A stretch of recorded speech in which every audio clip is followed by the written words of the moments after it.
So, if you were walking down the street in your neighborhood and you ran into somebody and that person said, "Hi, I'm a writer.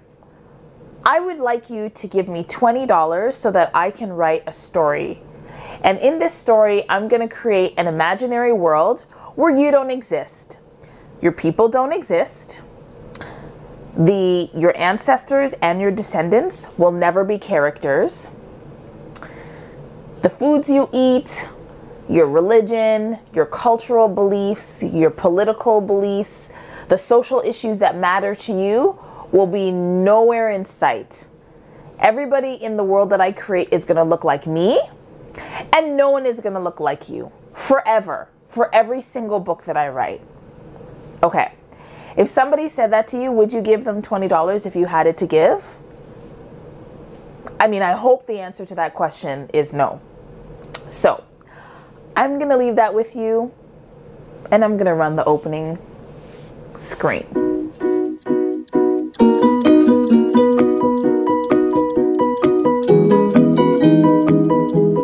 Hi everyone, I'm Injeri. Welcome to Onyx Pages. So I had to get that off my chest because there's been a lot of conversation this weekend about, and this past week, month, year, about diversity and Booktube and the authors that we support, the authors that we don't support. And I have not spent a lot of time getting into the weeds of that conversation. It's an important one to have. And there are a number of amazing booktubers who have been at this way longer than I have, that have shared their thoughts.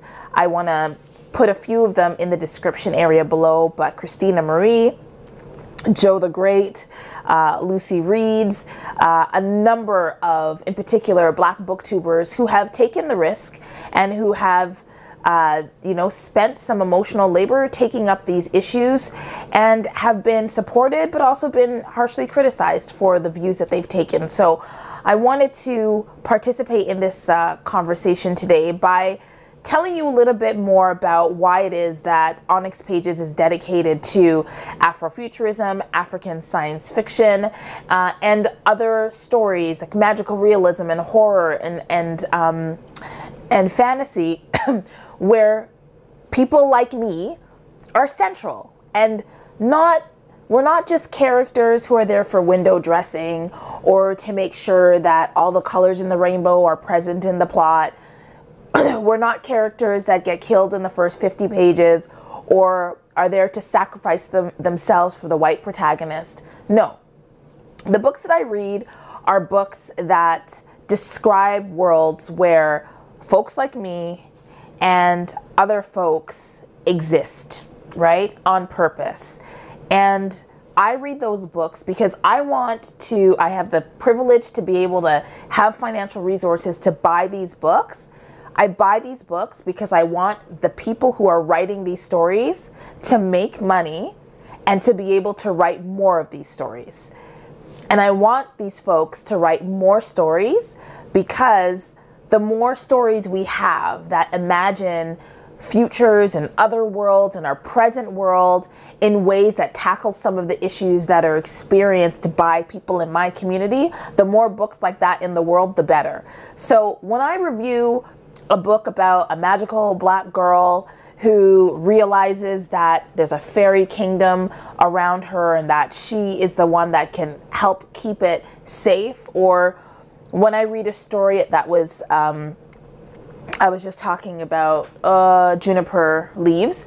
I have some books here that I'll talk about. Or when I read a story about a young girl who realizes that she's a wind seeker and she can fly, or a young girl who realizes that even though she has what other people would call a disability, that the actual essence of her disability is her access point to magical power and autonomy.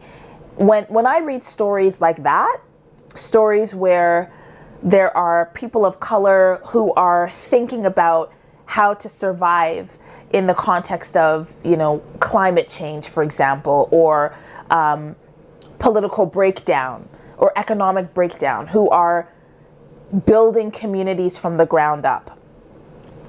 When I read those stories, I feel excited about them and I feel inspired by them, and it actually provides me with an opportunity to think about the pressing political and socioeconomic issues that we are dealing with on the other side of fiction, right? In our nonfiction everyday lives. Those stories are inspiring, and I want to make sure that the people who write those stories are able to live off of the stories that they write and to continue writing those stories. So that's how I spend my money when I am buying books. Now, I know that that many of the folks who are involved in these conversations on Booktube about diversity and representation are lovers of young adult fiction. I don't read a ton of young adult fiction, but today, in an impassioned moment, I scoured my bookshelves for young adult fiction stories that I have read that explicitly say on the cover that they are young adult stories. So I chose a bunch of young adult stories where in which the protagonists are black women, black women mostly, right? And I'm doing that because if you are a lover of young adult fiction and you are critical of the young adult fantasy worlds out there and books and authors who explicitly choose to only write exclusively about white characters, here are some books that you can buy that will not leave you in that situation, okay? There are other books that I have, but I haven't read them, so I only want to talk to you about books that I've read. Now, these books you will have heard, if you're a follower of this channel, you would have heard me talk about them, but here are, I think, about 8 young adult books where the world doesn't revolve around white characters. Okay, so Shadow Shaper by Danielle Jose Older. I've reviewed it. You can take a look at that video.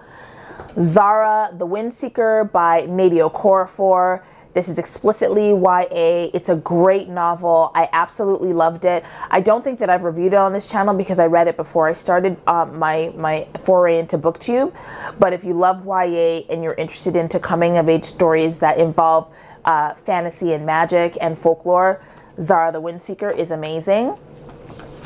Afar, I read this for the Get Graphic Readathon last year, and it was amazing, and the pictures were really beautiful. This isn't, I don't believe that this is magical realism, but it might be. It was given to me by my friend Nadia, who herself is a writer.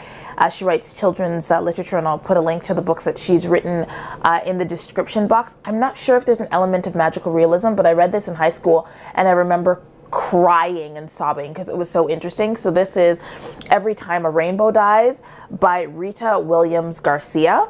So you might want to check that one out.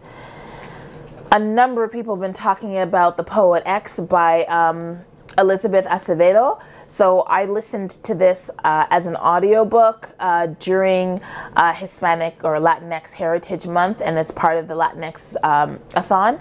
So Rachel Ray has a really great review of this. A number of booktubers have read this and have really enjoyed it. I listened to it. I enjoyed it. I will review it at some point, but it is YA. Then there is Akata Witch by Nadia Okorafor. This is the first in the, I'm not sure what the series is called, but the sequel is Akata Warrior. So I read Akata Witch with the solar-powered Afrofuturism slow reading group on Facebook, and we all really enjoyed this story. So this is another great YA. And then finally, I don't think I've talked about this book much, but this is The Chaos. It's written by Nalo Hopkinson, who's my favorite author. I always say this whenever I say her name. And The Chaos is a chaotic story. It really is. It is sometimes hard to follow. It is YA and it's wild. So if you want like a literally chaotic read that you'll probably have to come back to and say, what just happened here? Whoa, I don't even know what's going on. The Chaos is a really good story. And it took me a while to fall in love with it because it was so chaotic, but I found a way to do so.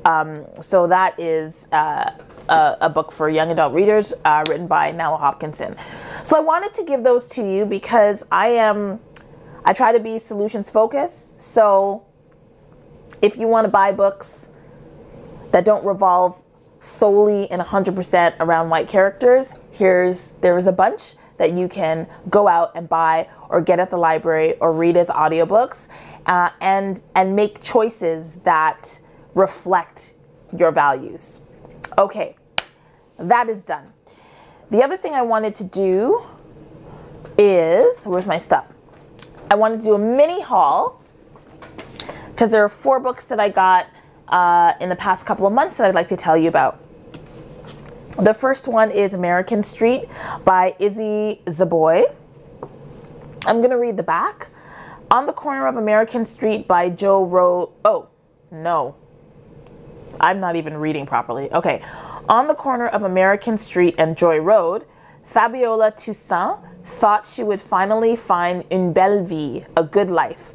But after they leave Port-au-Prince, Haiti, Fabiola's mother is detained by U.S. immigration, leaving Fabiola to navigate her loud American cousins, Chantal, Donna, and Princess, the grittiness of Detroit's West Side, a new school, and a surprising romance all on her own. Just as she finds her footing in this strange new world, a dangerous proposition presents itself, and Fabiola must learn that freedom comes at a cost. Trapped at the crossroads of an impossible choice, will she pay the price for the American dream? So this story infuses the lyrical exploration of America with magical realism and voodoo culture. So you know that I love my magical realism. I haven't read anything by Izzy Zaboy, but I have heard good things about this book, and so I'm looking forward to reading it. This is Two Moons and Other Stories, Two Moon Stories, sorry, written by Crystal A. Smith. A splendid debut collection of speculative fiction that traverses the connections between Earth and the heavens, the living and the spectral, human and animal. Sensitive, ethereal, humorous, and at all times heartbreaking, Smith's collection of speculative fiction signals the arrival of a writer who understands that Black girls are indeed magic. So I bought this because it's speculative fiction. There's also, I believe, poetry and short stories in here. But Crystal A. Smith is a Black lesbian writer of poetry and speculative fiction. And as a Black queer woman myself, it's important to read the writing of Black queer women and to support our creative endeavors. So I'm thrilled to have been able to find this book and to read it. So that is Two Moon Stories. The third one that I picked up is Ghost Summer, and this is a collection of stories by Tananarive Due. Tananarive Due is a horror writer. She is not only an amazing writer, but she is also so generous of spirit, and you'll know what I mean if you take a look at the interview that I did with her when I was at WizCon earlier this year. She actually read one of the short stories here, and it was chilling and scary and perfect. So I'm looking forward to reading this. I was hoping to read it during October because of Halloween and everything, but I've got caught up with a book that is causing me some problems, but I am going to push through it. So I'm not sure if I'm going to be reading this in October or if I'm going to have to wait till November to get there. But this is Ghost Summer by Tananarive Due. And then the last, oh wait, there's something else I wanted to tell you about. Coloring books. Okay. The last book that I bought in the past couple of months is actually a workbook. So this is the Black Lives Matter workbook, Freedom School workbook. This was written by Leroy Newbold, and the illustrations inside were drawn by Janine Carrington. This workbook, I believe, is the workbook that the students of the Freedom School in Toronto from the Black Lives Movement Matter are using in that program. And I bought it not to give to a kid, but I bought it for myself because I envisioned taking a weekend to just do the exercises and to just for my inner child who didn't have workbooks like this when I was growing up. But there's some really amazing exercises in here. There are sections where they talk about like affirmations for Black students, who is Colin Kaepernick, you know, disabilities, justice. There's all sorts of things. And then there are these pages for my ideas. And the thing that I'm most excited about is on day 4, and there are 2 workbooks in here, the 2016 and the 2017, but day 4 is dedicated to Afrofutures, which is cool. And so the students who get to pull through this get to answer questions like, if Black people were to inhabit another planet in the future, which one do you think would be the best choice?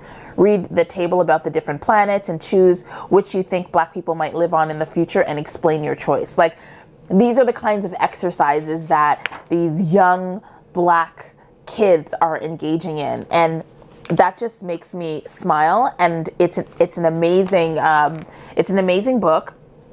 And the images are really great too. Now, the reason why I wanted to tell you about Janine Carrington, and I've got this, okay, you're gonna hear a thump. Okay, let's forget that happened. Okay, so Janine Carrington is an illustrator, and she has created 2 coloring books. So this one is called Supernatural, and the images in here, this is actually mine, and I've colored in it, but the images in here are of superheroes with natural hair. So this is optimism and focus. I hope that focused. And confidence. So if you like coloring books, Janine Carrington's coloring books are awesome. And then this is her second coloring book. It's called Magic. And I've only colored in one of the pages so far. These images are images of fairies in forests with flowers. And obviously all of them are have natural hair, and all of them are Black or people of color. And so the point of this is, buy books that reflect the world that you want to live in, right? I know for me that when I read a book or when I watch a movie that lots of people worked on, lots of dollars were spent and invested in, when I read a story like that, and people like me aren't there, I ask myself a couple questions. The first is, what happened, right?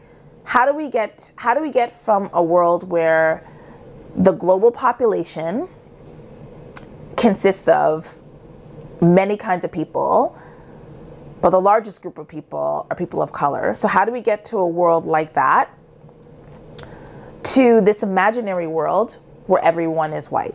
So what does it mean for someone in 2018 to write a story like that?